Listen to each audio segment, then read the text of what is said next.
Hi, this is Pat Moorhead, and we are live for the 6-5 Friday podcast. Daniel, how you doing, my friend? It is Friday, Pat, and it's been a whirlwind of a week. I'm glad to be in my chair. I'm glad to be home because this is going to be more the exception than the rule. I was looking out the next several weeks and I'm like, when are we actually going to do these podcasts? We got F1, we've got Qualcomm, we've got maybe a VMware EU or some other event. We've got, we just got travel after travel. And it's like, man, what is going on? It's just busy. I mean, I think this whole generative AI thing just kicked everybody off. And not only do we have the same industry events, and then, each tech vendor has their own, annual event or 2 or 3 times a year event, but now there's special generative AI events, right? We've seen it from Microsoft, we've seen it from Google, AWS. In fact, Microsoft had 2 special events where they dove into that. So, yeah. But listen, even though I'm literally, for anyways, audience, I'm on my second PC, had some serious technical difficulties. So I'm sorry we're late for those who tune in at 9 a.m. on Friday Central Time. But for those of you who just listen to it on audio or just kind of delayed video, you wouldn't know it, but I do want to bring that out. I'm chilling here in a town in between Austin and Houston. So if you're wondering where I'm broadcasting from. So anyways, thanks for everybody coming. Man. It's good you're back. Get the sand out of the eyes. Exactly. I landed at like 2 a.m. last night. Oh boy. Then, well, you know what the worst part about it was for me, Pat, was I was like really tired, but I was so sure morning was going to come that I couldn't stay asleep. Like I kept waking up thinking like, okay, it was like 3:30 and then 4:40 and then 5:30. And I finally just gave up at 6. I'm like, all right, getting up. So this Dan, I've been there and it's not fun.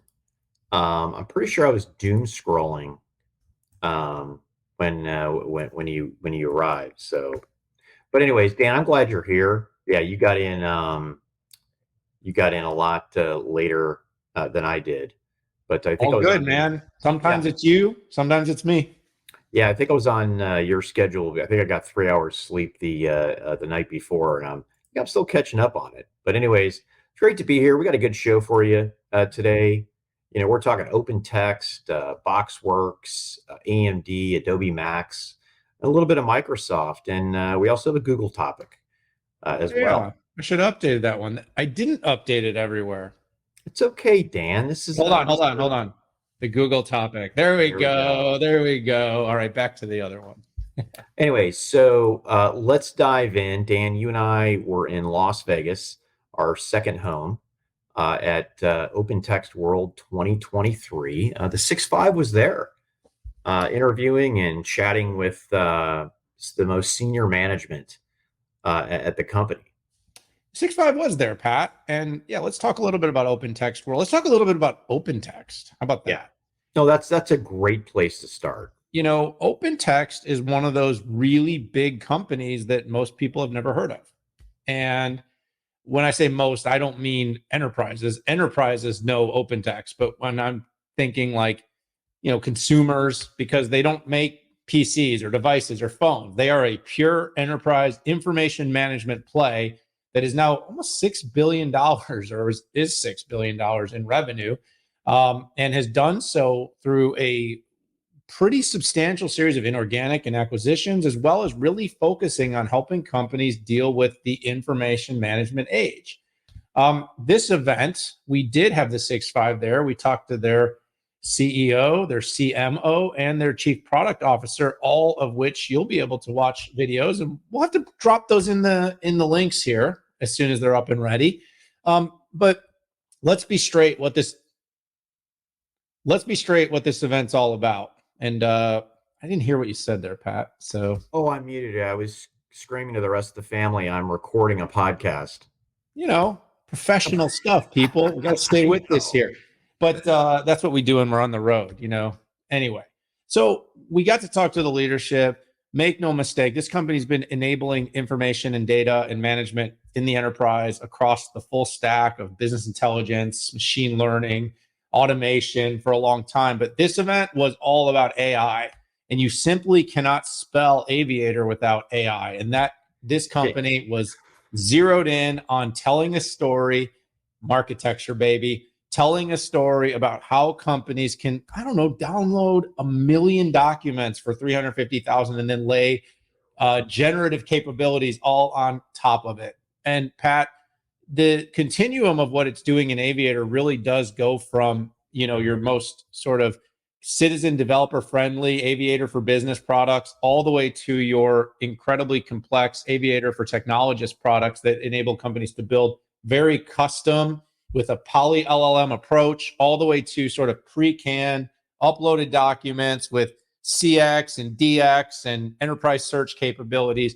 But the company really does have a story there. And this is probably what was most interesting to me. I came in, we've covered OpenText for about a year. So I still am in the phase where I'm learning more about the company and the business. And I was trying to say, what is the thing that this company really stands out for? And to me, it's all about data across the continuum being able to be managed and then being able to layer meaningful generative applications that take into consideration the important tenets of responsible AI, privacy, security, and accuracy. So, Pat, I think the company did a really good job. I think Aviator and its new brand spokesperson, ICE, caught the attention. I really enjoyed the fact that the company came out with a meaningful monetizing strategy for this, helping companies, actually pleading companies to partner in terms of getting them to the point where their data, and that's data from SharePoint, data from SAP, data from Oracle, data from Salesforce, can all be looked at under the guise of being used for generative apps.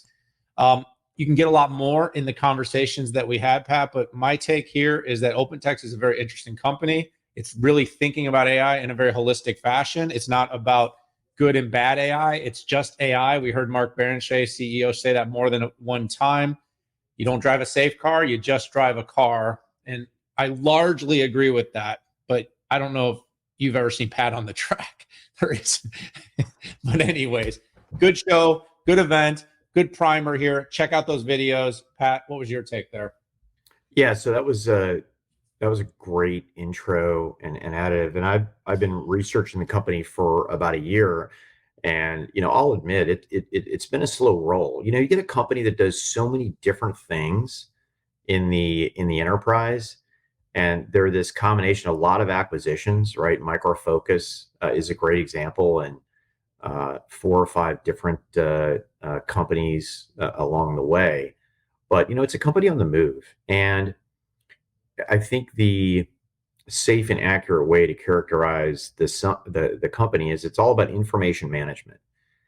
They have their apps, right? But it is all about ingesting every type of data type, enterprise data type on the planet, and managing that data. And CEO Mark Barrenechea, Barrenechea, yeah. Just throughout, big and impressive numbers. They manage 96 trillion rows of Vertica, right? A trillion pages of content managed. And it's one thing to manage it, and it's another thing to secure it, but to activate it is really the key here. Otherwise, it's just technology for a technology's sake. And with Aviator, I think we really saw this in action when they showed a demo of Aviator Search. And on the left-hand rail, right, there were about 30 data types, right, from billing to CRM, Salesforce, Documentum, Teams, Twitter, internal Slack, internal OneDrive, and then the ability to lay across generative AI. And Dan, I'm the pain in the butt in a lot of the Q&A in these rooms, and you may or may not recall, in a major CRM meeting, it's like, how are you going to connect all this data together, right? And Salesforce had a visionary video on how to do that. And here we actually saw it in real life, right? In aviator search. So that really brings in the power of it. And they did a demo of Log4Shell that was a big security issue that happened a ways back, and they showed how Log4Shell came in every single private and company query that came out.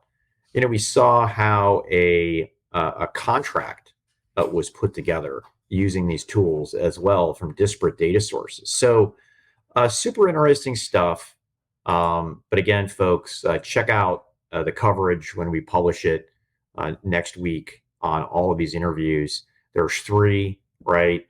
We had the CEO, chief product officer, chief marketing officer, who also runs partner, as we found. Call the multi-job machine, Sandiono. She's great too.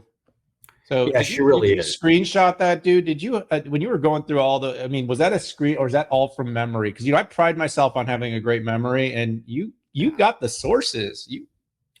Oh, it's totally. I'm checking out my photos. So Dan, I'm kind of like Einstein, right? Why remember things you can just write down, and in this day and age, things you can take pictures of. So What do we do with all that additional space in our brain that we no longer use to remember people's phone numbers? I don't know, burned. I think they burn those cells out drinking Tito's. I don't know. We'll see. Cha-ching. Hey, let's move to a very different. It's funny. We just talked about document management and secure document management and lighting it up. Well, here's Box. That's exactly what Box does. Box was securing multiple types of data and finding really novel ways to share it. Right, way when they first started. Right, it started off as a storage, storage in the cloud company. And let's not confuse this with Box, the company, but right, they were up there with OneDrive, and they really have a corner on regulated industries, right?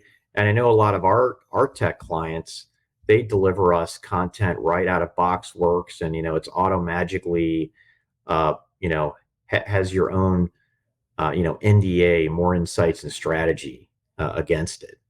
But they're finding different ways to activate that data and leverage it inside of AI. So they had their premier event, BoxWorks 2023. I caught some of the highlights online. I know Melody Brew is going to be covering this extensively, but I think the big announcement there was all about Box Hubs. Now, it's super easy to say, oh, it kind of looks like a SharePoint that's easy to use, okay? But the thing about it is, inside of organizations, we haven't nailed. And by the way, Google has what's called workspaces. Okay, the challenge though is the ability to share. Oh, and I'll just say, Microsoft has kind of moved to Teams, being able to be the hub for work groups and sharing information out.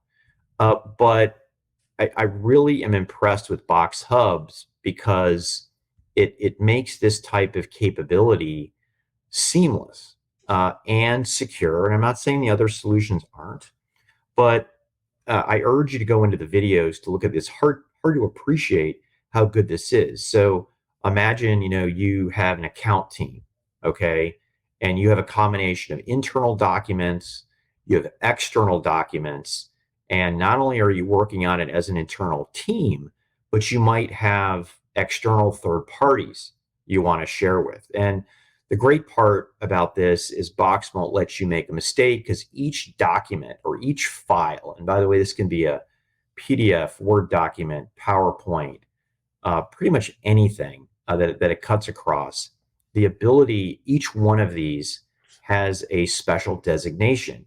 And yeah, you can do add-ons in the Microsoft environment, but this is just seamless. And what happens is you pile on generative AI onto it. You can go into, your number one account, right? Company XYZ, and be able to query all the history, everything about that company using generative AI and to be able to get a good response.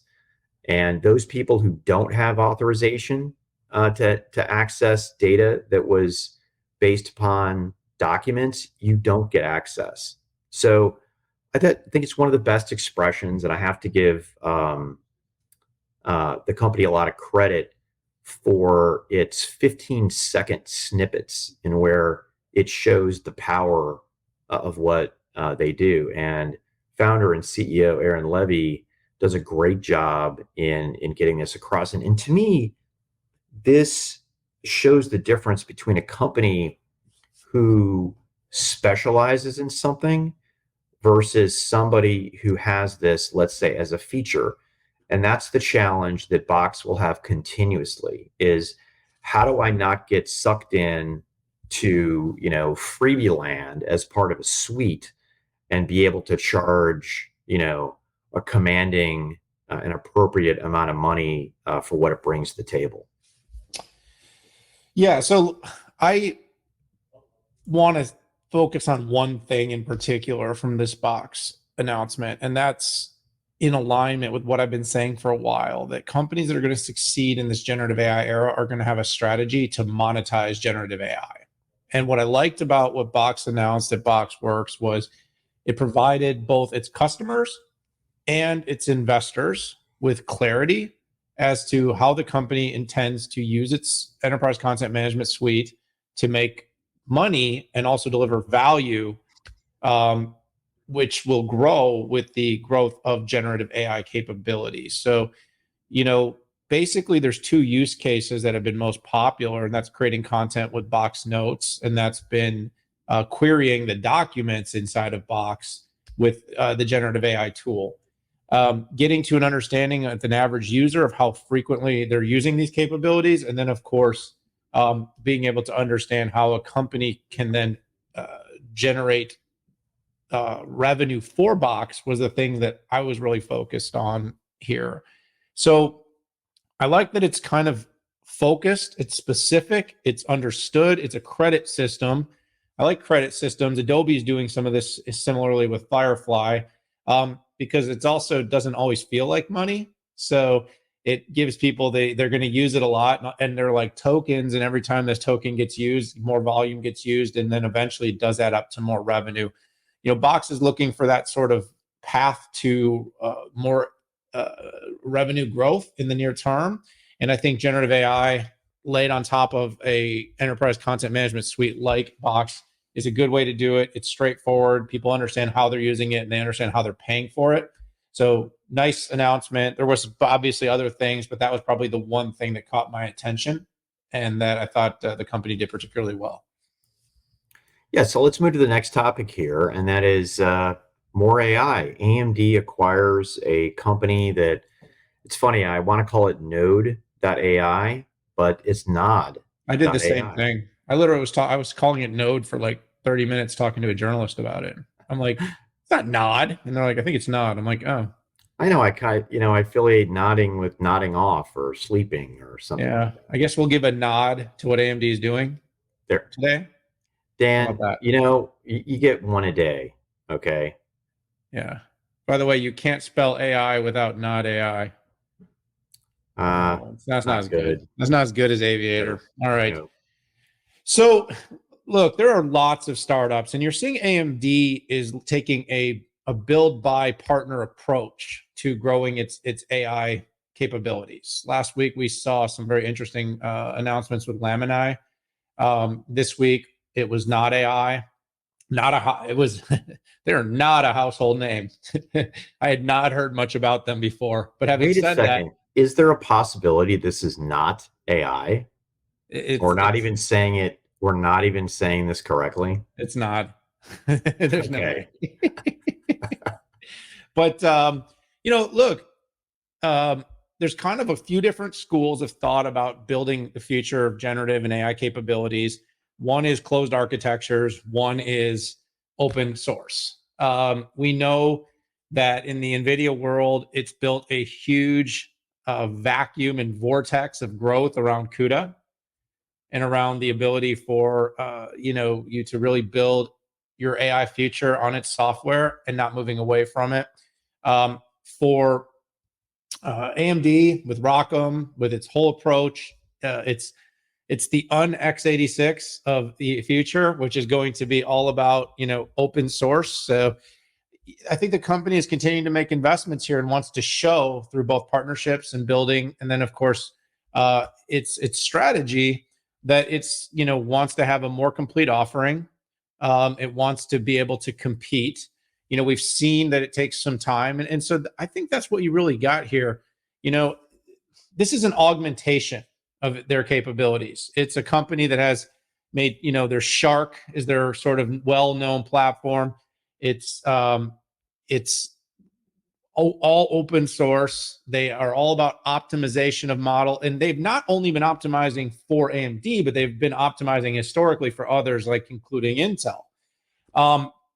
This is a company that kind of went from hardware and actually over time grew into this particular space of software optimization. As far as I see it, Pat, there's kind of this whole continuum for companies like AMD where it's first you're going to make the hardware, so you know what they're doing with MI and their series. Second of all, you have to make software. Well, there's a lot of open source AI software. We hear like companies like Meta is very focused on open source. That's why they've been all about PyTorch and in building their future and Palm and or that's Google Llama. But what AMD needs to do is make sure that LLMs and these different foundational models run better on AMD than on anything else. And so this kind of acquisition is about how do you basically optimize the software for the hardware so that people that choose to build an AMD, choose to build on AMD's open source platform also get the best experience. So to me, it's a nice tuck in. This is not something that, it wasn't on a size deal. I don't even think a number was mentioned in terms of how big it was. I think it was a gathering of IP, of highly capable professionals. And then, of course, a story that says AMD is committed to building software that runs better on its hardware than any other hardware in the marketplace. And it's an important move, but time will still tell if AMD can garner market share from NVIDIA, which is something I think we'd all like to see because we all want to see competition. Yeah, I see this as an acqui-hire, right? I still want to acqui-hire you. Yeah, you can. Just takes a Birkin bag full of money on my front porch. But anyways, this judging by the picture that Lisa Su took. Now, I know maybe all the employees weren't there, but yeah, this looks like an acqui-hire, some really smart people. And it's very focused, right? There's essentially three different ways to do AI, machine learning. One of them is supervised learning, unsupervised learning, and then there is what Nod.AI does, which is reinforcement learning. And what reinforcement learning is it's an AI where you don't have to give it perfect data. It essentially learns on its own from, you don't have to do special tagging and stuff like that. And my guess is that AMD wants to build out certain libraries for certain types of AI. And here we go. And, this is just yet another affirmation that AMD is getting serious about AI for the data center. So it's all you. Yeah. So hey, let's move to the next topic, and that is Adobe Max. So first and foremost, when you're a large company with a lot of history and big business, the way you get taken down is with a startup, right? A series of self-inflicted wounds, the inability to have organic innovation, and here we go. Adobe is clearly showing here with generative AI that they are on the move. You all might remember their first generation of technology that came out called Firefly. And Firefly was a way to get in there. And Adobe Max, what they did is they integrated Firefly type technologies into basically their entire Creative Cloud, right? Where it was standalone before, now it's integrated in. The one feature that blew me away that was new, actually there were two. First of all, brand new Firefly image models that, like we saw with DALL-E 2 to DALL-E 3, made images just look incredible. And oh, by the way, it comes from content that you're not going to get sued over if you're an artist and you use it.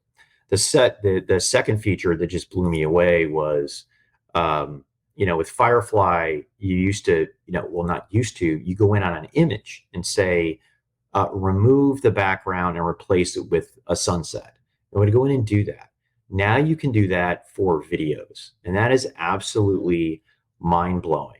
And you could do this as an artist, but you couldn't do it automagically with a prompt. So Adobe is on the move, just showing their incredible amount of organic innovation. So, Pat, there was probably like a dozen, maybe even more different announcements. I think I read there was like 12 AI announcements. There I were thought they 10 had pretty press releases. Yeah, there's so many. I like some of this stuff with the clothing. I can't wait to be able to try on my vests and then have it auto magically tell me how good I'm going to look with a certain vest shirt combo, so I don't have to keep trying them on every day. Guys, what's your bestie vesty, dude? This look doesn't come naturally. I just want people to know this. I mean, this is a lot of work that goes into this, but also, I thought they had a couple of really good. Now, Max is the creative thing, and Pat, you and I, this is something we kind of personally are passionate about. So just a couple of things I guess I'll point out is, I thought some of the starts, what they're doing with Stardust and see-through were pretty interesting to me.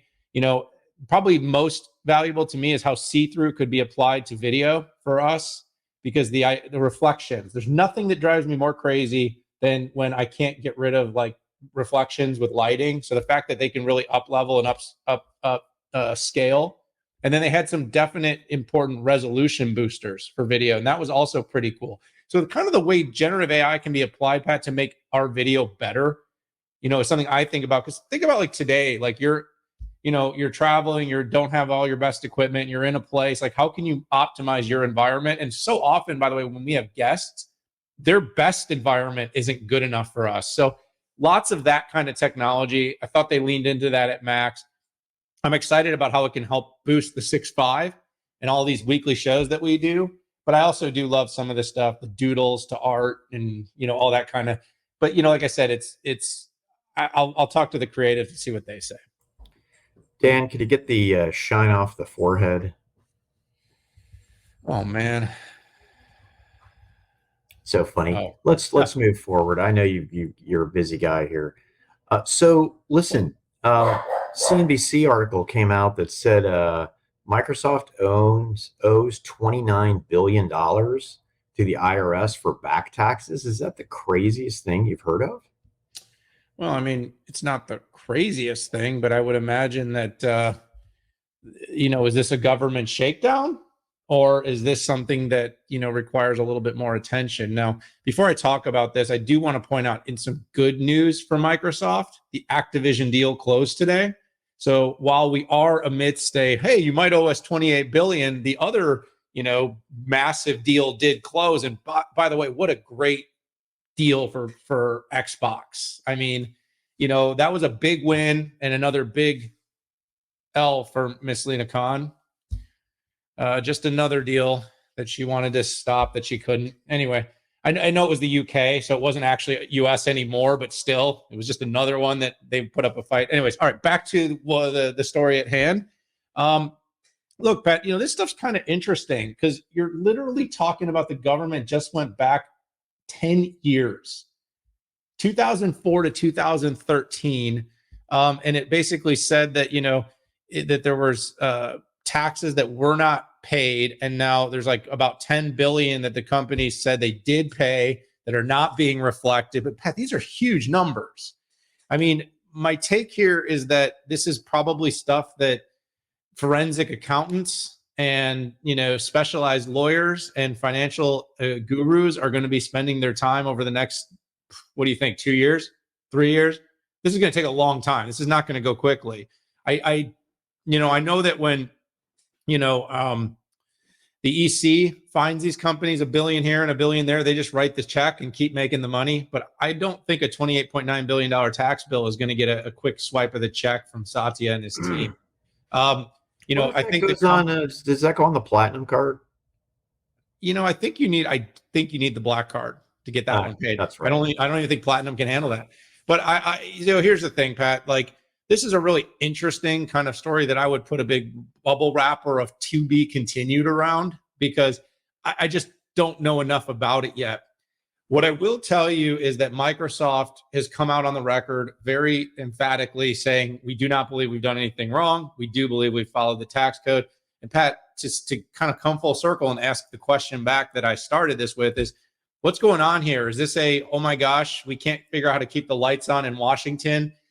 Are tax collectors out there basically doing in-depth corporate audits of these big companies now? Are we going to see more of this coming in the next few years, where they're going to look back and look at the tax code? And by the way, the complexity of the U.S. tax code leaves a lot of opportunity for this kind of situation. But my gosh, Pat, could you imagine, like, if you got a bill today for 10 years ago on taxes you thought you paid and the government was suddenly saying no, and it was a big number? I mean, 28.9 billion to them is probably like, I don't know, $28 to you, but to most people, that's a lot of money. Kidding, everybody. Kidding, lawyers. We're just joking. Pat doesn't have $28 billion that I'm aware of. But I don't know, Pat, what do you think? Yeah, so this gets down, it's very clear to me. So the meme, right, is that big companies don't pay taxes. But it's so not true. The reality is that companies operate in a tax environment and the incentives that is set up by Congress. And they're just operating that environment, and there might be energy credits, there might be investment credits, there might be things that they do to take advantage of that. And there's also international tax law and the way that things are taxed overseas. So if people have an issue with the way that things are taxed, change the tax code, because these companies are just operating in that. And the other thing we forget is that every wage, everything that's paid for, has a tax on it, right? Every person at Microsoft that operates in the United States, they pay income taxes. They pay likely city, state, and federal taxes. And everything that's purchased for every one of these sites and for every employee is taxed. So I think it started with the meme, and people have just taken that to the next level.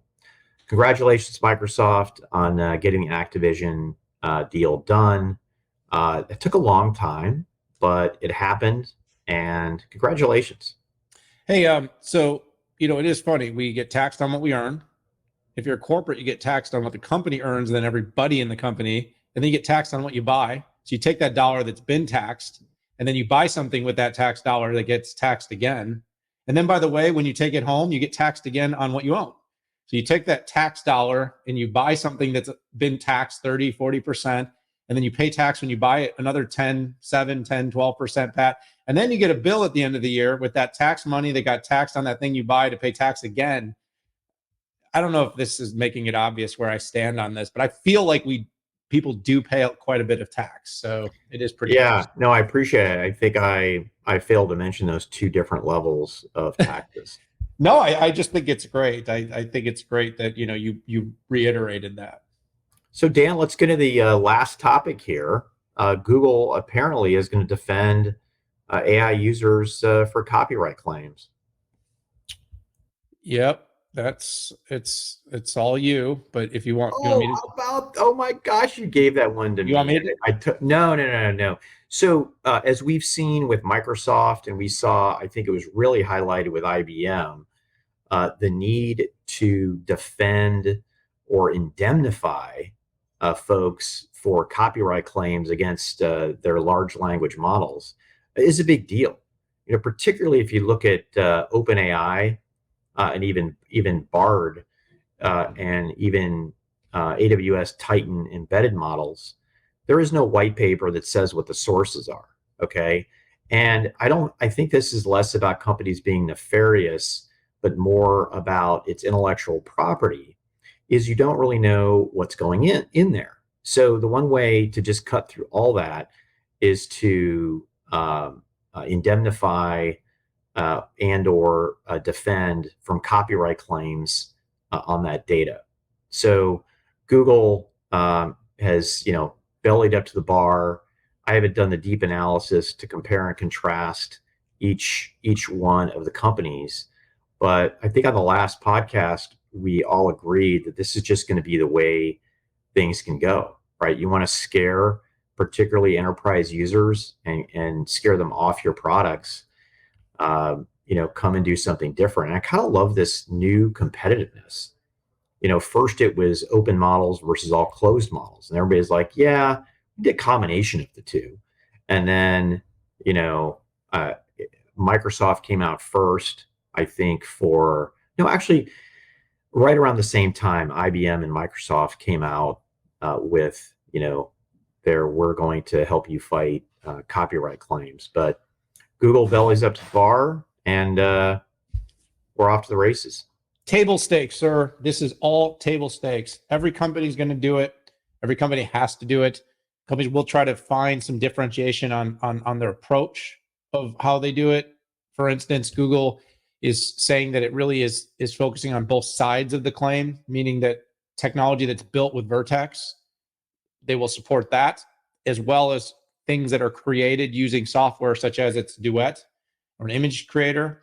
It will support that. Now, they did put a fairly significant parenthetical around this thing that they will not support people who are intentionally using their platforms to create things that might infringe upon a copyright. Pat, the responsibility of AI, due to the pace of which we're moving, has moved from the user to the vendor. The vendors want to roll out at this pace and want to get the scale of AI, and users' hesitation is often around the legitimacy, the accuracy, and of course the license rights and ownership of the content or generated images, or whatever it's performing on the user's behalf. Adoption will scale faster if people believe they're indemnified. Then the business, the use, and the spend will grow more quickly. But I just don't see a situation. I do not see a world in which the companies that have substantial AI generative capabilities. So we've heard from Microsoft, we've heard from IBM, we've heard from Adobe, we hear from Google now. This will continue. Not the last. So, hey, we did it. And you know what, Pat? I just want to say thank you for working on your day off. No, I appreciate that. And I think we both know that none of us take real days off. Someday I'll get this right. Yeah, I think I'm mature enough to figure this out, but I do have a high level of dedication, particularly for the 6.5 and obviously my own company. But I'm going to try to tune out. My 86, soon to be 87-year-old dad is in town, and I want to give him my full attention. So now, the other question I have is, how the heck did you get fired on your day off? How did I get what? Nothing. It's an old line from a movie, Friday, where he says, "How did you get fired on your day off?" Oh, funny. I thought you said how to get fire, like fire starter. No. Anyways, folks, I want to thank you all for tuning in here. And if you showed up on time, my apologies. I'm on my second laptop, isolated it down to a USB-C adapter. I think I figured out what happened. I plugged the camera into that high-speed port, and it was sucking too much bandwidth, and the audio stopped working. So see how nerdy he is? Sorry about that. Hey, thanks for tuning in, folks. We really appreciate that dedication. Smash that subscribe button if you like what you heard. All complaints go to Dan. All accolades go to me. You know where to find us on social media. Take care and stay safe out there. We really do appreciate you. Bye-bye.